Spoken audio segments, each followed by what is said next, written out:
pour la rubrique C'est mon histoire. Aujourd'hui, je suis avec Franck Alexandre. Bonjour Franck. Bonjour, Vous allez bien? ça va, super, content d'être là. Merci d'être avec nous. Vous avez un ministère quand même assez extraordinaire que je découvre au fur et à mesure que je parle avec vous d'ailleurs, qui est vraiment un merveilleux ministère d'évangéliste. Vous avez été pasteur pendant plusieurs années également. Oui. Vous avez fondé des œuvres, des associations internationales. Avec votre épouse, vous portez beaucoup de fruits. Vous êtes l'auteur de nombreux livres. Et aujourd'hui, vous venez nous raconter votre extraordinaire conversion, je tiens à le dire. Ce n'est pas une simple petite conversion. C'est Oui, une le histoire, Seigneur est tellement glorieux, il est grand, il est puissant. Amen, amen. Vraiment, à lui toute la gloire. Et on va planter un petit peu le Ouais. décor. Donc vous êtes né dans une famille catholique, pas vraiment pratiquante, mais Oui, c'était la tradition, un héritage familial. voilà, pour le faire, Voilà, faire la avec communion. la communion, la confirmation, Mhm. mais pas vraiment de connaissance de Dieu. Exactement. Et puis, parallèlement à ça, votre mère, votre famille pratique l'occultisme Oui, au niveau de la cartomancie, etc. Et vous, vous grandissez avec ça. ça c'est vrai, c'est déjà ma grand-mère le pratiquait, ensuite ma maman, et c'était pour la famille la normalité. Mhm. J'ai souvent vu ma maman se mettre à table avec des amis, des copines au début, c'était pour jouer, OK. puis elle faisait des réussites. Et puis ensuite, ça s'est un petit peu, je dirais, aiguisé avec la cartomancie. Et comme elle m'aimait beaucoup, eh bien, dès que j'étais ado, elle m'invitait à venir la rejoindre dans la salle à manger. Mhm. Elle jetait les cartes sur la table, elle m'annonçait mon avenir. Wow. Mais pour être honnête avec vous, je dois vous dire que jamais elle n'a vu qu'un jour je serais prédicateur de l'Évangile. Ah, donc ça marchait pas très bien. En fait, je crois que Dieu il avait un autre plan. Amen. Je crois que si Dieu n'était pas intervenu, Mhm. je crois que ce qu'elle avait annoncé, ce serait réalisé. OK. Jésus a dit, l'ennemi ne vient que pour voler, égorger, détruire. Mais lui, il vient pour nous donner la vie. Amen. Et la vie en abondance, et il s'est révélé. Il s'est révélé. Exactement. Amen. Et très vite, de la simple cartomancie, on Oui. disait, c'est passé au spiritisme, c'est passé Ouais. des choses beaucoup plus sérieuses. Mais tout ça est lié aussi au contexte économique. Mhm. Le chômage, mon père, mon frère aîné, il n'y a pas d'argent qui rentre à la maison. Donc il faut bien trouver des moyens. Ma mère, elle décide d'ouvrir son cabinet de consultation en mettant à tout un espace de la maison à la disposition de séances de spiritisme, parce qu'elle va aussi participer à un séminaire. Et quand elle revient, elle pratique le spiritisme et elle décide de se mettre à son compte. Mhm. Et très vite, la salle d'attente se trouve remplie de gens prêts à tout donner pour une dose d'enchantement, Mhm. des malades condamnés par la médecine, des personnes qui viennent à la recherche de la jeteuse de sorts, d'autres qui ont des questions par rapport à leur avenir, leur futur, leur vie sentimentale, leur santé. Alors ma mère lit dans la boule de cristal, elle pratique les passes magnétiques, et moi j'observe. Mhm. C'est ça, vous êtes spectateur de tout ça. Ouais. Et vous, c'est une époque où vous pratiquez le judo. Oui, moi j'ai beaucoup pratiqué le sport, donc j'ai été sport-études football, et puis déçu par une certaine mentalité. Puis j'étais avant-centre et des coups, j'en ai pris pas mal. Donc à un moment, j'ai dit, j'en ai marre de prendre des coups, c'est moi qui vais en donner. Ok. Donc, comme j'avais un bon potentiel physique, je me suis inscrit au club de karaté de la zone près de laquelle on habitait.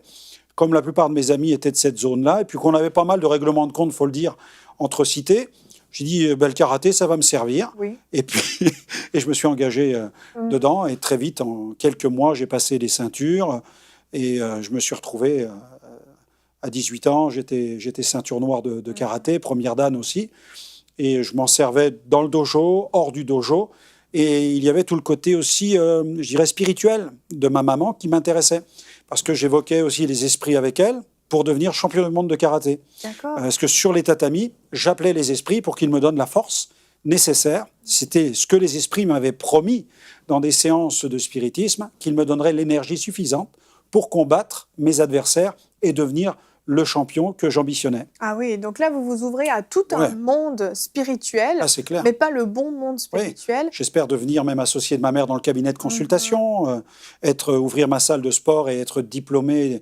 éducateur sportif. D'accord. Voilà, j'envisage un peu ma vie dans ce domaine-là. Mais ça ne se passe pas comme ça Non, parce qu'il non, commence ça à se se gâte. passer des choses vraiment graves chez vous. Ça se gâte rapidement parce que un livre en pousse un autre, et je lis toutes sortes de livres d'Uri Geller sur la télékinésie, concentration sur les petits objets en métal, en papier. Je m'enferme dans ma chambre et puis là, je joue à l'apprenti sorcier. Je commence par la concentration à tordre des cuillères à distance. les cuillères en métal, et puis je me concentre devant des téléviseurs pour en absorber l'énergie et les rallumer, et je vis des phénomènes, je vis des choses se passent. La plus grande surprise même de ma mère, un pouvoir même sur la lumière, des choses qui touchent au chamanisme aussi, et la télépathie, et donc je commence à me laisser aspirer par tout ça, un peu comme par une forme de fièvre, un tourbillon qui m'entraîne dans toutes ces pratiques, et des choses se font sentir. Au début, un peu anodines, des souffles, des présences. Puis on se dit non, on a rêvé. Oui. Ouais, une main vous touche, mais non, c'est rien du tout. Et puis avec le temps, les choses s'amplifient, s'accélèrent, jusqu'à finalement nous aspirer totalement et nous entraîner dans une forme de psychose et d'une conscience qui devient permanente de la présence des esprits. Ah. Donc là, avec des mains qui touchent le corps, des souffles, et la nuit, j'ai commencé à être réveillé par des mains qui se sont posées sur mon corps. Et je croyais que mon frère, avec lequel je n'ai pas toujours des bonnes relations, un jour était entré dans ma chambre pour m'en mettre une dans la figure. J'ai reçu une claque. Donc rapidement, j'ai ouvert la lampe de chevet. Il n'y avait personne. Et là, la terreur s'est emparée de moi parce que j'ai commencé à prendre conscience qu'on était en train de perdre le contrôle. C'est ça, c'était plus drôle du tout, là, finalement. Non, c'était plus drôle du tout, mais en même temps, on était piégé parce qu'il y avait le cabinet de consultation, c'était la source de revenus de la maison. C'est ça. Donc, en même temps, on se dit, on ne peut pas arrêter ça, on en a besoin pour vivre, et peut-être que les choses vont s'arrêter d'elles-mêmes, finalement. Mais ça n'a fait que s'amplifier avec des phénomènes de poltergeist, de déplacement d'objets dans la maison. Le matin, on se levait, puis des objets s'étaient déplacés. Dans une séance de spiritisme, même la grosse table en chêne que nous avions dans la salle à manger, à un moment, avait glissé sur le sol pour aller s'appuyer contre une personne qui était indésirable. Donc il y avait les casseroles qui s'entrechoquaient les unes contre les autres à 9h tous les soirs. Et puis la nuit, dès que je remontais dans ma chambre, pour moi, c'était la psychose. Parce que je savais que ça allait recommencer. C'est terrible. Alors je ne savais pas trop vers qui me tourner. Parce que côté religieux, c'était pas vraiment là que je trouvais la réponse que j'espérais. Et puis, côté médecine, psychiatrie, j'ai pensé immédiatement, si je vais parler de ce que je vis la nuit, c'est clair, on va me garder. Effectivement. On va me mettre une camisole de force. Voilà, dans une chambre capitonnée, et puis des pilules de toutes les couleurs, et je vais être complètement dans un autre monde. Je savais que mon problème était spirituel, et qu'à un problème spirituel, il fallait une réponse spirituelle. Mais je ne savais pas qu'est-ce qui se manifestait. Était-ce des bons esprits ou des mauvais esprits? Je croyais qu'il y avait peut-être des bons et des mauvais. Voilà. Mais ça n'est que plus tard que j'ai compris que c'était des démons. Bien et que chez les démons, il n'y a ni des bons, il n'y a que des mauvais. C'est ça la réalité. Oui. Et tout s'est passé quand ma petite sœur avait 6 ans. Un matin, elle se lève et puis elle ne jouait pas à la poupée. Elle a 6 ans, elle joue au spiritisme. Oh là là. C'est terrible. C'est terrible. Aujourd'hui, quand j'y pense, c'est abominable. C'est abominable. Je la vois mettre ses mains sur le tabouret, puis je pense au drame que je vis la nuit. Je pense à ce que... Voilà, à notre destinée. Je me dis, mais grand-mère était voyante, maman est voyante, Cathy sera voyante. C'est notre destinée. Franck, faut que tu intègres le fait que tu seras magicien, que tu seras voyant, et que de génération en génération, ça sera comme ça. Il y a certainement quelque part un grand esprit qui a voulu que la famille Alexandre, de génération en génération, soit vouée aux pratiques de l'occultisme. Alors, t'es tourmenté la nuit, mais c'est le revers de la médaille. Fais avec, porte ta croix. Voilà. J'en étais même arrivé que c'était une façon de porter sa croix, finalement. C'est terrible. Et puis je la regarde, les mains sur le tabouret, et tout à coup, le tabouret se dresse sur 2 pattes. Ma petite sœur se tourne vers moi et se met à me sourire, et je vois le tabouret qui bascule, tac, tac, tac, et qui commence à marcher simplement par le contact du bout du doigt de cette petite fille de 6 ans, et le tabouret avance et commence à traverser la salle à manger. C'est pas grave. Mon sang n'a fait qu'un tour, j'ai poussé un hurlement, j'ai appelé ma mère, je dis « Maman, dépêche-toi, viens voir !» Et ma mère arrive, elle assiste, elle voit le phénomène de ses yeux, elle est fascinée. C'est ça. Mais moi, je suis terrorisé parce que je vis l'enfer la nuit. Justement. Et je me dis, mais l'enfer que je vis, et si cette petite fille le vivait maintenant? Et ça m'a été insupportable. J'ai dit, il faut que je sauve ma sœur. Donc j'ai dit à ma mère, il faut arrêter ça, on a perdu complètement le contrôle. Et ça n'a pas manqué. La nuit qui a suivi, on a été tous réveillés par des hurlements qui provenaient de la chambre de ma sœur. On est arrivés, puis là, elle était assise sur son lit, les yeux révulsés. Et elle voyait des cadavres couchés sur son lit. Elle disait qu'elle dormait dans un cimetière. C'est affreux, c'est affreux. Alors, il y a des films d'horreur, mais là, c'est la réalité de l'horreur. C'est la réalité. Et c'est allé à un tel point où vous n'en pouviez plus. Ouais. Et il y a une force même qui, un jour, vous a poussé à sauter. Parce que j'étais toujours... On a essayé de s'endormir. Je ne trouvais pas le sommeil, finalement. Parce que dès que je m'endormais, Les esprits me réveillaient. Donc là, j'étais sur le point. Toute la nuit, c'était l'enfer. Mais là, vers 6 heures du matin, j'étais une loque parce que ça faisait des mois que je souffrais d'insomnie. C'est horrible. Et là, j'ai entendu une voix qui m'a dit, il est l'heure. Franck, tu as besoin de repos, tu as besoin de dormir. Va vers la fenêtre. Et là, j'obéis. Je vais vers la fenêtre, monte sur le bord de la fenêtre. Là, je vois le béton, plusieurs mètres plus bas. Et la voix me dit, tu vas te laisser tomber, tu vas dormir. C'est fou, quoi. C'est affreux. Et j'étais prêt à me jeter par la fenêtre. Et tout à coup, Dieu est entré vraiment dans le jeu. Et c'est la voix. Sur le coup, je n'ai pas compris que c'était la voix de Dieu, ça n'est qu'après. Et la voix dit, Franck, tu vis l'enfer. Je répondais dans ma conscience, je disais, oui, je vis l'enfer. Si tu meurs, ne vas-tu pas emporter avec toi ton enfer? Et puis la voix continue, ne vas-tu pas en enfer? Et là, c'est comme si quelqu'un venait d'allumer la lumière dans mes ténèbres, de déchirer le voile de l'occultisme. Et là, pour la première fois de ma vie, j'ai prié, ou plutôt j'ai crié vers Dieu. J'ai hurlé. Dieu, je ne sais pas qui tu es, si tu es Bouddha, Jésus ou Mahomet, mais je m'adresse à toi, si tu existes quelque part, je t'en supplie, sauve-moi. Et là, mes parents sont arrivés dans ma chambre. Ils m'ont trouvé en transe, trempé de sueur, complètement désemparé face à ce que je vivais. Et puis j'ai dit à mes parents, je m'en vais d'ici, c'est la maison du diable. Eux, ils étaient complètement, ils ne savaient pas trop quoi faire. J'imagine. Et je me suis rapidement habillé, j'ai filé en ville, c'était le jour du marché hebdomadaire, j'ai commencé à errer dans les rues de la ville. Mais dans ma tête, mes parents ne le savaient pas, mais moi j'avais résolu d'aller chez un ami, de ne plus revenir dans cette maison, parce que je ne supportais plus ce que j'y vivais. Mais oui. Si un jour je vais carrément me tuer, il faut que je trouve une porte de secours, et je ne la trouvais pas. Où était la porte? Où était la porte? J'ai erré pendant plusieurs heures, et par 3 fois ce matin-là, je croise des gens qui distribuent les tracts concernant la foi chrétienne, et plus particulièrement la vie d'un chef de gang qui s'appelle Nicky Cruz. Bon, moi je me disais comment un chef de gang peut trouver l'épanouissement dans la religion. Si on vend de la drogue, on fait toutes sortes de trafics, on se fait de l'argent. Et comment en allant à l'église, dans un endroit froid, triste, on peut être tout à coup heureux. Parce que mon arrière-plan, il était là. C'est ça, c'était le catholicisme. C'était le catholicisme. Et moi je me disais, cet homme est devenu prêtre, il est complètement heureux. Je dis, moi j'ai pas envie de ça. Alors, je m'en vais avec ce tract dans la main, je fais 40 mètres, et là dans la rue, boum, je percute un être invisible. C'est translucide, ça touchait la terre et ça touchait les cieux. C'était une manifestation de la gloire de Dieu. Et moi, je ne savais pas encore que c'était Dieu. Mais la voix résonne et me dit, Franck, j'ai rendez-vous avec ta vie. Fais demi-tour. Je fais demi-tour, je vais voir cet homme, je suis plutôt sous le coup de ce que je viens de vivre. Et je lui dis, bonjour, je m'appelle Franck Alexandre, je suis le fils de la sorcière, ceinture noire de karaté, je me bats sur les fêtes foraines. Je dis, ma mère est voyante, guérisseuse, devineresse, mon père a un ulcère cancéreux, moi je fais de la parapsychologie, etc., télépathie, télékinésie. Mes parents parlent de divorcer, mon frère consomme de la drogue et de l'alcool, ma petite sœur est possédée, même le chien est possédé. Je dis, vous avez une réponse pour les gens comme nous? Il me dit, oui, il y en a une. Je dis, laquelle? Il me dit, c'est Jésus. Je dis, Jésus, le juif qui marchait, juif qui a une grande barbe, qui marchait à Jérusalem à pieds nus, je dis, qui faisait des miracles, vous parlez de cet homme-là? Il me dit, oui, Jésus. Je dis, il faut que je vous informe, vous n'êtes certainement pas au courant, il faut que je vous dise comment il a fini sa vie. Je commence à lui dire. Je lui dis, mais Jésus, mon pauvre monsieur, mais Jésus, il est mort. J'ai appris ça à l'école dans le cours d'histoire. Et il brandit sa Bible. Il me dit, oui, mais dans la Bible, il est marqué qu'il est ressuscité. Je dis, mais s'il est ressuscité, ton Jésus, montre-le. Et il me dit, viens ce soir. Et j'y suis allé. Et c'est là que je suis rentré dans cette modeste église évangélique, que j'ai entendu l'évangile. Pour moi, c'était la révélation.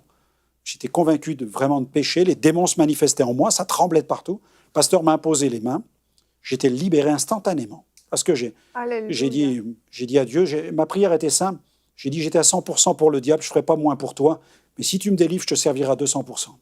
Et là, quand il m'a imposé les mains, j'ai fait un voyage au Niagara céleste. Là, j'ai vu la gloire de Dieu. Wow. Et c'était un fleuve d'une telle limpidité. J'ai rendu mon témoignage des centaines de fois. Et c'est comme si les choses étaient vécues maintenant. Le fleuve m'a percuté, m'a traversé le corps, l'être entier, les cellules, l'âme, l'esprit. J'entendais des hurlements, ceux d'une armée qui bat retraite. Et vraiment, et la voix de Jésus m'a dit, tu seras mon serviteur. Voilà, et j'étais transformé comme cela. Et puis, je suis revenu à moi. Les pasteurs m'ont ramené à moi-même. Et puis, il a fallu rentrer à la maison. Je suis rentré en courant. Et là, ça a été glorieux aussi. Là, boum. Là, j'ai compris que ma vie chrétienne ne serait pas une vie chrétienne tranquille. J'ai compris que l'intensité de cette révélation allait déterminer l'intensité de ma vie future. Je rentre et là, ma mère, je ne savais pas qu'elle était en séance de divination, mais il y avait une femme que je craignais, elle faisait mourir les gens par toutes sortes de malédictions. Et puis là, je rentre et je crie « Maman, Jésus est vivant, Jésus est ressuscité !» Elle me dit « Qu'est-ce qui t'arrive? Qu'est-ce qui t'arrive ?» Il me dit « T'as consommé de la drogue, qu'est-ce qui se passe ?» Tout le monde panique dans la maison, moi j'hurle « Jésus est vivant, il vient de me libérer !» Je dis « Non, maman, il faut ferme le cabinet maintenant. Il faut briser la boule de cristal, il faut brûler les livres. » J'étais vraiment sous la puissance de Dieu. Oui. Et je crie tout ça, et l'autre sorcière qui était avec ma mère, elle dit « Mais votre fils est fou, Madame Alexandre, qu'est-ce qui lui arrive? Il a consommé quelque chose, c'est pas possible. » Et elle commence à murmurer les malédictions. Elle faisait mourir des gens, cette femme-là, et elle murmurait, elle marmonnait des malédictions contre les gens pour les tuer, et elle commence à marmonner contre moi. Là, je me suis tenu après le comptoir, j'ai dit « Jésus, ça fait 10 minutes que je crois en toi, comment tu règles des affaires pareilles? Je ne sais pas faire. » Mais oui. Et je me souviens du pasteur qui avait pris autorité au nom de Jésus. Alors j'ai dit « Madame, au nom de Jésus, taisez-vous, arrêtez maintenant, allez-vous-en. » Et là, je vois que ça ne marche pas. Et je me souviens du pasteur qui était énergique, et je recommence, je dis « Je vous ai dit au nom de Jésus, vous sortez. » Et là, elle fait un pas en arrière. Je dis, ça marche. Et là, bam, j'hurle, au nom de Jésus, va-t'en maintenant. Et là, au lieu de partir, bam, elle tombe par terre. Oh. Et là, elle rampe comme un serpent. Et moi, je fais, maman, qu'est-ce que j'ai fait? Qu'est-ce qui se passe? Je suis stupéfait parce que je n'ai jamais vécu ça. Non. Je suis témoin de la manifestation du royaume de Dieu.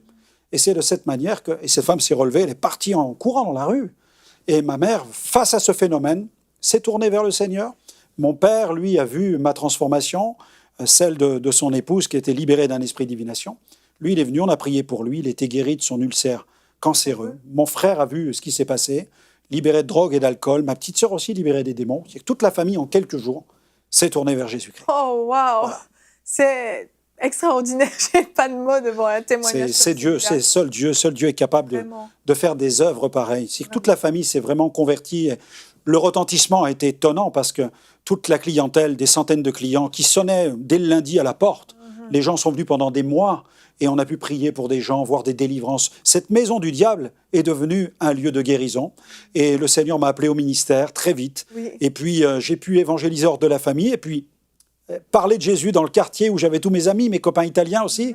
Et j'ai pu témoigner à Liliana, elle est venue écouter l'évangile, elle s'est tournée vers le Seigneur. Et quelques temps après, on a senti vraiment des sentiments qui ont été confirmés. On a compris que Dieu nous appelait à vivre ensemble. Et après, on s'est destiné au ministère. Et ça fait, là, on fête nos 30 ans de mariage et de ministère. Voilà, et de ministère. On est tellement bénis parce que dès qu'on s'est unis dans les liens du mariage, on s'est unis pour servir le Seigneur. Amen. Voilà. Et quelque chose aussi extraordinaire qui vous colle à la peau depuis le premier jour, vous l'avez dit, vous avez su que vous étiez appelé à quelque chose de grand, de glorieux. Ouais. Et rapidement, on voit que votre ministère porte énormément de fruits. On a des photos d'une de vos dernières campagnes. On m'invite dans bien des endroits. Alors, on organise, nous, des campagnes, mais on m'invite aussi dans des grands événements, comme à l'île Maurice, par exemple, où je prêche à de grandes foules et je prie pour les malades. Et Dieu soit béni, le Seigneur confirme sa parole encore aujourd'hui par des guérisons, par des délivrances, mais surtout par des vies sauvées, par des vies transformées. C'est le plus beau des miracles. Il n'y a rien de plus merveilleux qu'une âme qui passe des ténèbres à la lumière. De Satan à Dieu, du doute à la foi, de la mort à la vie. Amen. Et peu importe des ténèbres à la lumière. Ce que vous pouviez faire au niveau du spiritisme et tout ça, des choses qui peuvent paraître extraordinaires, comme vous le dites, il n'y a rien de plus grand. Ah oui, la puissance du diable, c'est pour détruire. Exactement. Et la puissance de Jésus, c'est pour sauver. Amen. Et rapidement, je crois qu'il y a des gens qui nous écoutent, qui sont vraiment interpellés par votre témoignage et qui disent « Moi, je veux vivre ce qu'il a vécu ». Qu'est-ce que vous pouvez leur dire? J'aimerais les encourager, j'aimerais prier pour vous et demander vraiment que la grâce de Dieu vienne dans votre cœur. Tout simplement, bien, ouvrez votre cœur au Seigneur. Faites cette simple prière. Seigneur, viens dans ma vie. Seigneur, transforme-la. Règne en moi. Tu es le roi des rois. Tu es le Seigneur des seigneurs. Tu as dépouillé les puissances et les autorités. Tu les as livrées même publiquement en spectacle, triomphant d'elles par la croix. Seigneur Jésus, brise mes chaînes, libère-moi, guéris-moi, mais surtout, Seigneur, viens maintenant me sauver de tous mes péchés et transforme ma vie, afin que ma vie te glorifie et que je puisse ressembler à Jésus. Amen. Merci infiniment, Franck Alexandre. Merci d'être venu nous partager. Merci pour l'invitation, c'était avec joie. Cette histoire extraordinaire. Merci. Merci.